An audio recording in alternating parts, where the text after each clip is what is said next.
그 욥기는 말이에요. 1장부터 42장까지의 어떤 내용들을 보면은 욥과 등장인물이 욥과 또 욥의 친구들 엘리바스, 빌닷, 소발, 엘리후 이렇게 4명이에요. 4명이 수없이 많은 논쟁을 벌이고 있단 말이에요. 근데 하나하나 말씀을 떼놓고 보면 틀린 말씀이 하나도 없어요. 여러분 욥기 하면 가장 대표적인 기억나는 말씀이 있습니까? 어느 사업장에 간다든지 어느 집에 가면은 액자에 걸려있는 가장 욥기의 대표적 말씀 뭐예요? 그죠? 내 시작은 미약하였으나 내 나중은 창대할 것이다. 얼마나 말씀이 좋으면 그게 욥기의 대표적 말씀이에요. 그건 누가 한 말일까요? 누가 한 말일까요? 욥이 한 말이 아니에요. 빌닷이 한 말이에요. 빌닷. 그러니까 그런 것처럼 그 친구들의 말은 틀린 말이 하나도 없어요. 말만 딱 대놓고 보면 다 맞아요. 근데 문제는 뭐였을까? 하나님의 뜻과 무관했다는 게 문제예요. 하나님의 뜻과 무관했다. 말씀은 다 맞는데 하나님을 염두에 두고 하는 말이 다 맞는데 결론적으로 하나님 앞에 책망을 받는단 말이야. 왜? 말은 맞지만은 하나님의 뜻과는 무관했다. 그런데 그러니까 이게 왜 사안이 복잡하냐면 이게 욥을 향하신 하나님의 뜻이 있었단 말이에요. 그러니까 마귀에게 욥을 자랑함으로 시작되는 것이었고 욥은 그 가운데 자기의 믿음을 지켜내는 과정이었는데 그거를 옆에서 볼 때 하나님의 뜻은 알지 못한 채 그 현상만 바라보고 계속 너에게 이런 일이 일어난 원인을 자백하라는 거예요. 너 무슨 잘못을 저질렀길래 이런 문제가 있냐? 네 잘못을 자백하면 하나님이 용서하실 텐데 왜 자백을 안 하냐? 이 답답한 사람아, 이거예요. 계속 그러면서 안 하니까 아니 나 잘못한 게 없어. 그러니까 더 센 말로 더 센 말로 더 센 말로 옳은 말은 하고 있지만은 전혀 하나님의 뜻과는 무관하다는 거죠. 그러니까 저와 여러분이 아무리 좋은 말을 하고 아무리 아름다운 말을 할지라도 그것이 하나님의 뜻과 무관할 때는 그게 문제가 되는 거죠. 더 쉽게 얘기하면 죄가 되는 거예요. 죄가 되는 거예요. 죄가 뭡니까? 관역에서 빗나가는 게 죄예요. 하나님이 우리를 향하신 뜻에서 빗나가게 사는 게 죄예요. 그러니까 하나님은 사람을 만드실 때 하나님을 찬송하는 자로 지으셨는데 그 목적이에요. 찬송의 삶, 예배의 삶을 살지 않으면 그게 죄예요. 그게 죄예요. 내가 무슨 도둑질을 했느냐, 강도짓을 했느냐, 무슨 짓을 했느냐, 이건 어리석은 말이고 하나님의 창조의 목적을 빗나간 모든 것을 성경에서는 죄다 이렇게 얘기한단 말이죠. 그러니까 가장 중요한 하나님의 뜻은 우리가 예배자인 것이고 우리 주님이 저와 여러분을 십자가에서 대신 저와 여러분의 죄를 위해서 대속의 죽음을 죽으신 다음에 사망 못을 깨뜨리시고 부활하시면서 승천하시면서 주신 사명이 뭐냐면 땅끝까지 이르러서 내 증인 되라는 거예요. 두 개예요. 저와 여러분에게. 그러니까 저와 여러분을 향하신 하나님의 뜻은 뭐냐? 예배자인 것과 동시에 예수님의 증인된 삶을 살아가야 돼요. 네 삶이 얼마나 크냐 작으냐를 따지는 게 아니에요. 삶이 크냐 작으냐를 따지는 것이 아니라 크면 큰 대로 작으면 작은 대로 너를 지으신 창조의 목적대로 살고 있느냐. 살고 있다면 그는 믿음의 삶을 살고 있는 것이고 아니면 죄악된 삶을 살아가고 있음을 알아야 되는 거죠.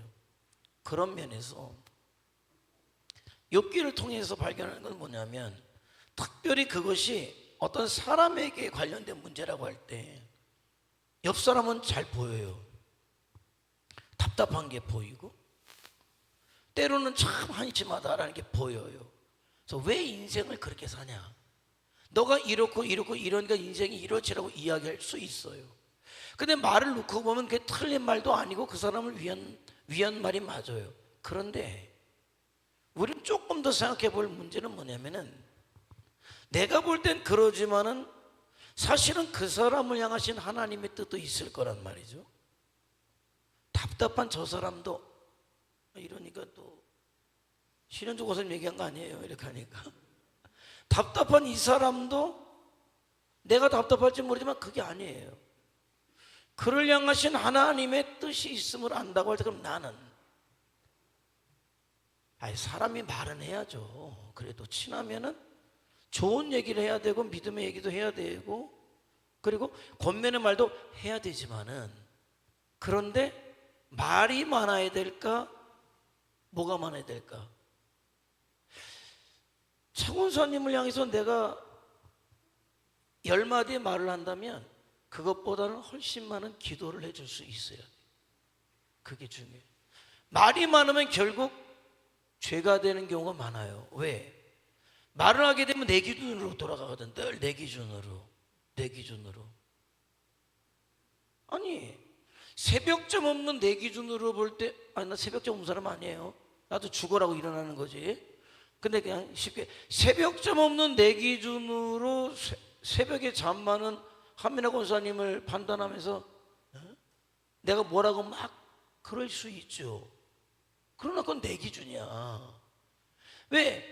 새벽잠이 많아서 새벽에 못할 수는 있어요. 그러나 다른 거를 잘할 수 있잖아, 다른 거. 그런데 모든 것을 거기에 내 기준으로 삼아서 이야기할 때 나는 잤지. 물론 잘하라고 잘 되라고 하는 이야기는 맞아요.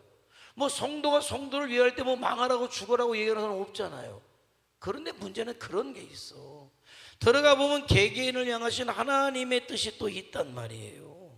그리고 그 사람에게 주신 은사가 달라. 은사가 달라요. 그렇기 때문에 이거는 못하지만 이 일에선 이 사람이 잘할 수 있기 때문에, 그래서 내가, 물론 보편적으로 우리가 서로 권면해야 되죠. 또 어떤 잘못이 있을 때 이야기해 줘야 돼요. 그러나 특히나 이게 좀 애매한 것들, 고난을 당하는 문제라든지 욥처럼 그런 문제에 대해서는 고난의 원인을 자꾸 파헤쳐서 분석해서, 이건 다른 거예요. 그러니까 좀 더 나은 믿음의 삶을 해서 권면하는 것과 어떤 잘못과 죄에 대한 지적은 조금 좀 다름이 있어야 돼요. 그렇기 때문에 어떤 고난을 당한다든지 역경 가운데 있을 때는 어떤 말보다는 그를 위해서 기도해 주는 게 훨씬 더 필요하다라는 거예요. 훨씬 더 필요하다는 것이에요. 그리고 욥기서의 결론적인 것, 우리가 꼭 기억해야 될 말씀은, 내 시작은 미약하였지만 내 나중은 심히 창대할 것이다. 말씀은 좋아요. 근데 그게 아니라 욥의 고백이죠. 몰라.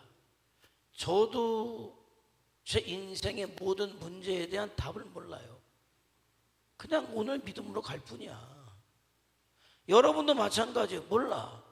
내 주변에, 내 삶에 어떤 고난의 문제나 이해되지 않는 어떤 문제들이 일어날 때 하나님 이게 뭡니까? 라고 할 수 있지만은, 하나님 이게 뭡니까? 하고 불평하고 불만하는 건 믿음은 아니에요. 욥은 그렇게 하지 않았잖아요. 하나님은 끝까지 욥에 대해서, 물론 욥이 너무 힘드니까 하나님을 저주하지는 않았지만은, 하나님 왜 나를 만드셨습니까? 왜 나를 이 땅에 보내셨습니까?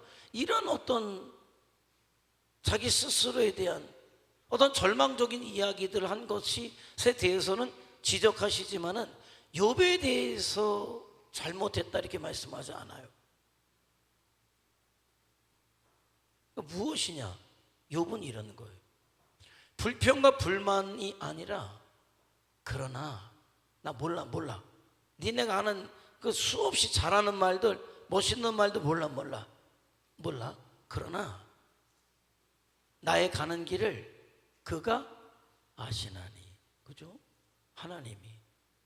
저와 여러분의 인생길을 하나님이 아셔요. 근데 어떤 문제가 있을 때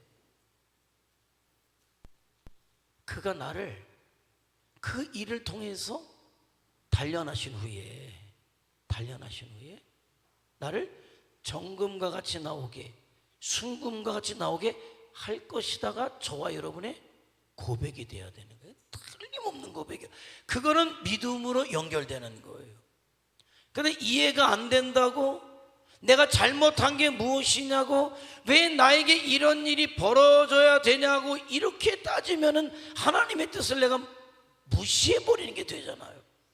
그럼 죄를 짓게 되는 거예요. 그거는 하나님은 나를 순금으로 만드시려고 하는데, 여러분 순금은 그냥 나오지 않아요. 도가니에다가 녹여서 정말 그것이 불순물이 떠올라서 제거한 후에야 순금이 나오는 거예요. 그러니까 여러분의 삶에 그런 과정이 없으면 순금되지 못해요. 어려움이 있을 때, 고난이 올 때 그 사건 하나만 보는 것이 아니라 뒤에서 일하시는 하나님을 믿음의 눈으로 바라보고, 이 일이 나를 반드시 순금같이 나오게 하실 것이다, 이 믿음을 가지고 서면 된다는 것이죠. 그런 은혜가 저와 여러분에게 있기를 축원해 드립니다.